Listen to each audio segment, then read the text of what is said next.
ये पत्र पूज्य श्री राधा बाबा का है। ये इन्होंने लिखा है, गोरखपुर से ही इसकी तिथि अज्ञात है। इसमें वे लिखते हैं एक साधक महोदय को कि सादर सस्नेह राधा स्मरण, आपका पत्र मिला। आपने गूढ़ प्रश्न किया है कि तत्वज्ञानी मुनियों में भी जो पूर्ण सत्य के साक्षात स्वरूप ही होते हैं, मतभेद संभव है क्या? इसी संदर्भ में आपने एक श्लोक भी उल्लेख किया था कि वेदा विभिन्ना स्मृतयो विभिन्ना ना असो मुनि यस्य मतम न भिन्नम धर्मस्य तत्वम निहितम गुहायाम महाजनो ये न गतः स पंथा। इसका मतलब है वेदों में भिन्न भिन्न अनेक मत है, स्मृतियाँ भी विभिन्न मतों की प्रतिपादक है, एवं कोई मुनि भी नहीं दिखता जिसका मत एक दूसरे से भिन्न नहीं हो। धर्म का तत्व अत्यंत गूढ़ मन बुद्धि से परे की गुहा में निहित है। अतः जिस पथ का महापुरुष आचरण करते हैं वही सत्यांश में पथ है। आपके प्रायः पत्र ऐसे गूढ़ तत्वों के प्रश्नों से ही भरे रहते हैं, जबकि आप जानते हैं कि मैं शास्त्रों के पठन पाठन, उनके मनन चिंतन से सर्वथा विरत मौन एकांत साधना में ही लगा रहता हूँ। यह आपका मुझ पर असामान्य प्रेम और विश्वास है, फिर मैं आपके प्रश्नों का, पत्रों का महीनों उत्तर नहीं देता, तब भी आपके मुझसे प्रश्नोत्तर करने के उत्साह में कमी कभी नहीं आती।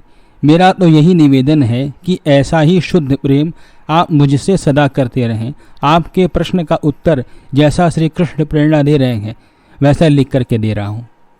देखिए, धर्म का तत्व एक अत्यंत गंभीर और परम गूढ़ रहस्य है। वह मन से अतीत है। मन का पूर्णतया निरोध हुए बिना इस गुहा में प्रवेश असंभव है। शास्त्रों में जो भी वर्णन है वह वर्णन सभी मुनियों ने मन को लेकर ही किया है। जो भी चाहे वह कितना ही ऊंचे से ऊंचा सिद्ध महापुरुष ही क्यों ना हो, जब मन को लेकर तत्व की व्याख्या करेगा, तत्व का दर्शन करने का प्रयास करेगा, तो उसको शास्त्र के तत्व अपनी प्रकृति के अनुसार ही दिखाई पड़ेंगे। प्रत्येक मुनि की प्रकृति भिन्न है, अतः उनकी प्रकृति की भिन्नता ही मतों की विभिन्नता का कारण है। जब मुनि अपने मनों के अनुगामी है तो उनके भिन्न भिन्न मत स्वाभाविक हैं। विशुद्ध तत्व का साक्षात्कार तो मन को अतिक्रम करके होता है, किंतु उस स्थिति का साक्षात्कार कर लेने पर भी वर्णन नहीं हो सकता।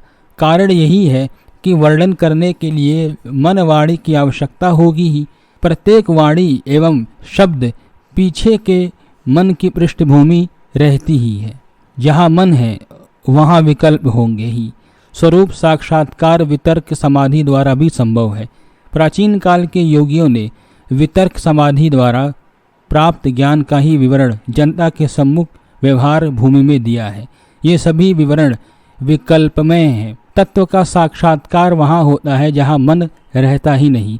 वह निर्विकल्प भूमि है, परंतु निर्विकल्प भूमि में बुद्धि का अभाव होने से तत्व का वर्णन असंभव है। तत्व का वर्णन तो वाक्यों द्वारा होगा जिसमें मन परम आवश्यक है। अतः निर्विकल्प ज्ञान का वर्णन हो ही नहीं सकता। जहाँ जो जितना वर्णन है वहाँ मात्र विकल्प ज्ञान ही है। वेद स्मृति सभी शब्दात्मक है, अतः परम प्रामाणिक होने पर भी ये विकल्प रहित नहीं है। मननशीला मुनयः, मुनि सभी मननशील हैं, वे विकल्प से रहित नहीं हैं।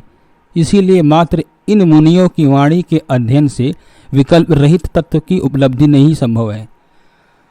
आजकल के तथाकथित ज्ञानियों से मेरा यहाँ मतभेद है। तथाकथित ज्ञानी कहते हैं कि गुरु मुख से तत्वज्ञान एवं वेदांत के महावाक्य श्रवण मात्र से तत्व प्राप्ति होकर मुक्ति हो जाती है। मैं ऐसा नहीं मानता हूँ। श्रवण उत्तम है, परंतु इतने मात्र से हृदय गुहा में प्रवेश नहीं मिलता। ज्ञान कथन, ज्ञान श्रवण साधन हो सकते हैं, सिद्धि नहीं। उसके लिए मन से अतीत अवस्था प्राप्त करनी आवश्यक है। निर्विकल्प सत्य एकमेव है, वहाँ वाणी का विषय है ही नहीं। वह निर्विवाद निर्विकल्प है। जन साधारण तत्वान्वेषण के लिए मन से अतीत इस पूर्ण निर्विकल्प हृदय में गुहा में क्योंकि प्रवेश नहीं पा सकता, अतः उसके लिए महापुरुषों द्वारा निर्दिष्ट मार्ग का अनुसरण करना ही एकमात्र शेष रह जाता है। धन्यवाद।